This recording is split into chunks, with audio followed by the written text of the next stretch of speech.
ಮೊದಲನೇದಾಗಿ ಅವ್ನು ಮಾತಾಡೋಕ್ಕೆ ಮುಂಚೆ ನಾನು ಮಾತಾಡ್ಬಿಡ್ತೀನಿ. ಮೊನ್ನೆ ಶೂಟಿಂಗ್ ಮಾಡ್ತಿದ್ದೆ, ನೆನ್ನೆ ಕರೆಕ್ಟು ರವಿ ಸಾರ್ದು ಶೂಟ್ ಮಾಡ್ತಿದ್ದೆ. ಕರೆಕ್ಟಾಗಿ ಬಂದ ತಕ್ಷಣ ರವಿ ಸರ್ ಹೇಳಿದ್ರು, ಏಯ್ ಏನ ನೀನು 10 ಶೂಟಿಂಗ್ ಬರ್ತೀಯ ನೀನು, ಏನ ನೀನು ಅಂದ್ರು ಧ್ರುವಂಗೆ. ಅಯ್ಯೋ ಇಲ್ಲಣ್ಣ, ಯಾರಣ್ಣ ಹೇಳಿದ್ ನಿಮಗೆ? ನಾನು ಅವಾಗ ರವಿ ಸರ್ ಹೇಳಿದೆ, ಇಲ್ಲ ಸರ್, ಅವನು 7 ಗಂಟೆ ಬರ್ತಾನೆ. 7 o'clock ಈಸ್ ಮೈ ಬ್ರದರ್. ಅವನು ಹೀರೋ ಸೆಕೆಂಡ್ರಿ, ನನಗೆ ಈಸ್ ಮೈ ಬ್ರದರ್, ನನ್ನ ತಮ್ಮ. ಎಲ್ಲಕ್ಕಿಂತ 7 ಅಂದರೆ 7 o'clock ಇರ್ತಾನೆ.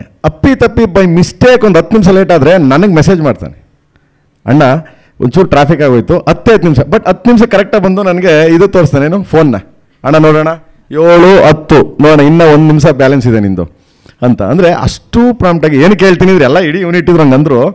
ಸೊ ಯಾವಾಗಲೂ ಅಷ್ಟೇ ಪ್ರಾಂಪ್ಟಾಗೆ ತುಂಬ ಡೆಡಿಕೇಟ್ ಅಂದರೆ ಅವನ ಬಗ್ಗೆ ಮಾತಾಡೋಂಗಿಲ್ಲ, ಇನ್ನೊಂದ್ಸರಿ ಮಾತಾಡ್ತೀನಿ ಡೆಡಿಕೇಶನ್ ಅವನ ಬಗ್ಗೆ.